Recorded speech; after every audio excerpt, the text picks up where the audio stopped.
Hello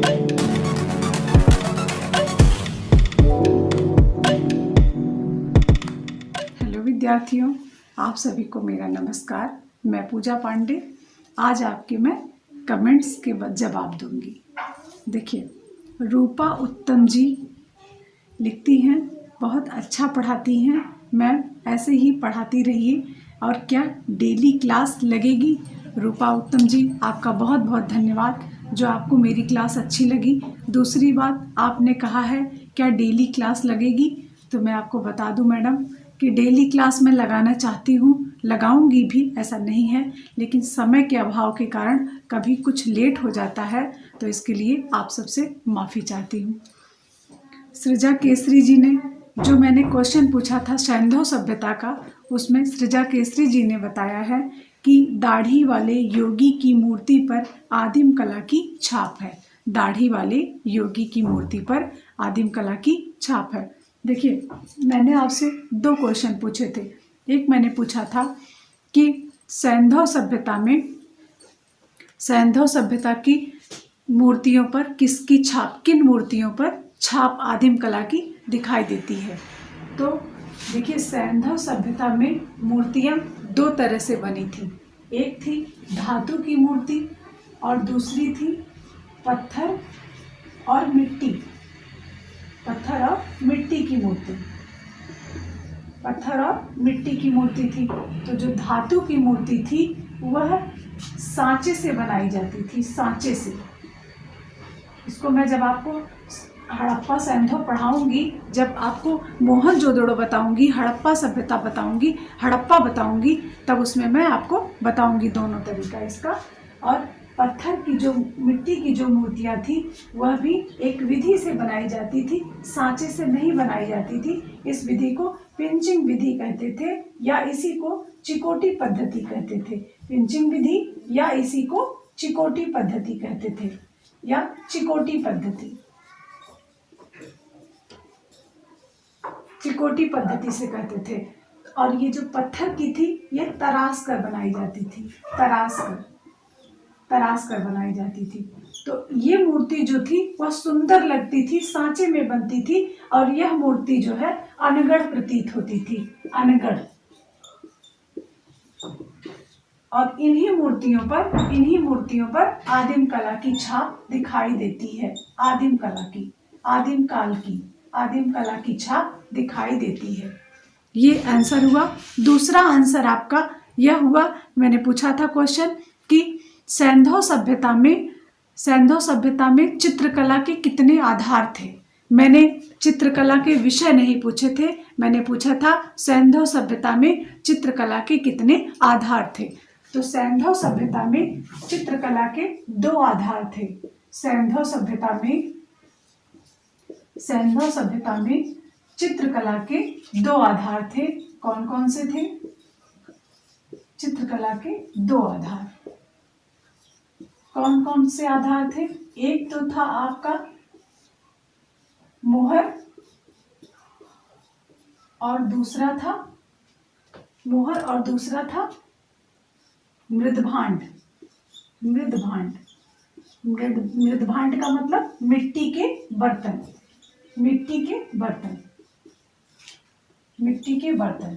चित्रकला की जानकारी हमें मिट्टी के बर्तनों से प्राप्त होती थी।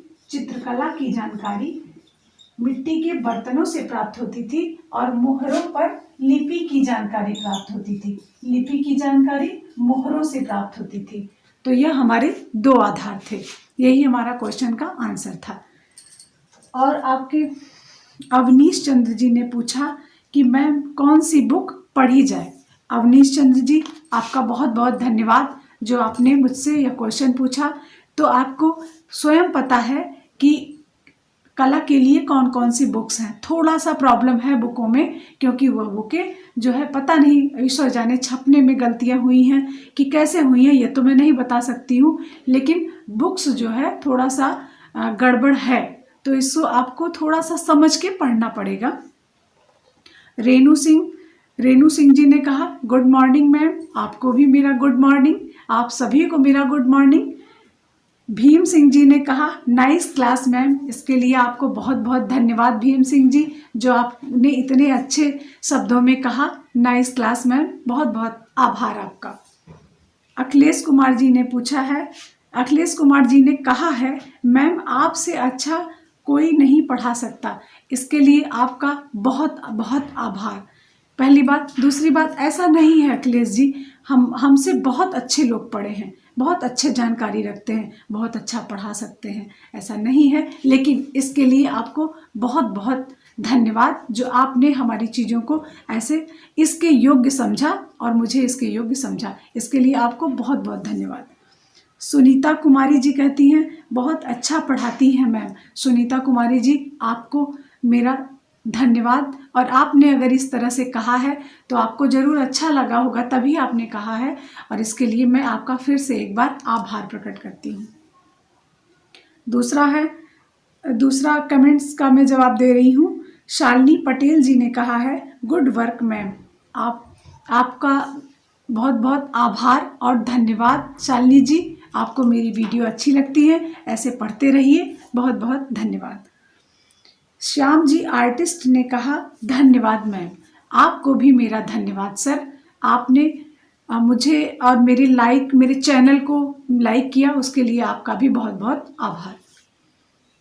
राधे श्याम राजपूत जी ने पूछा है, एक क्वेश्चन है राधे श्याम राजपूत जी का।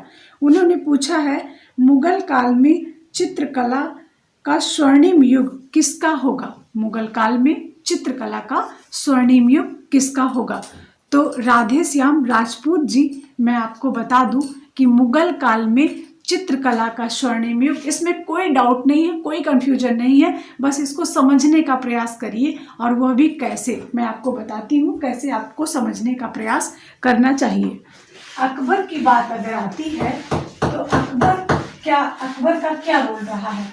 देखिए, अकबर का रोल यह रहा है कि अकबर के समय में सबसे ज़्यादा छवियों का निर्माण हुआ है। छवि मतलब पोर्ट्रेट मतलब छवि चित्र।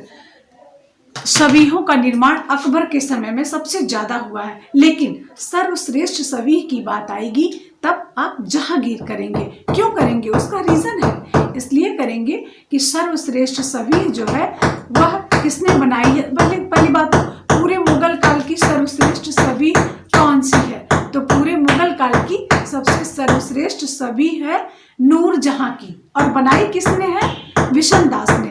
तो एकदम आपको क्लियर हो जाएगा कि नूरजहां की छवि किसने बनाई है? विशन दास ने बनाई है, और सर्वश्रेष्ठ है। इसीलिए जब पूरे मुगल काल का सर्वश्रेष्ठ छवि जहांगीर के समय में मिलता है तो जाहिर सी बात है चित्रकला का स्वर्णिम युग या स्वर्ण जहांगीर का ही समय होगा। लेकिन शुरुआत अकबर ने कर दी थी और सबसे ज्यादा मात्रा में चीजें बनी हैं। ऐसा नहीं है कि नहीं बनवाई हैं।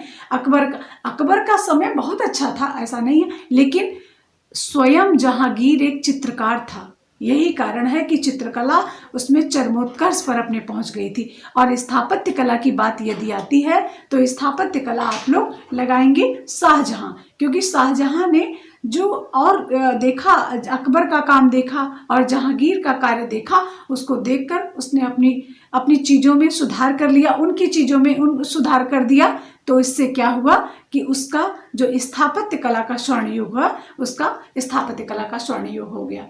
ऐसे ही कमेंट्स के साथ आप लोग पढ़ते रहिए, आगे बढ़ते रहिए। बहुत बहुत धन्यवाद आपका।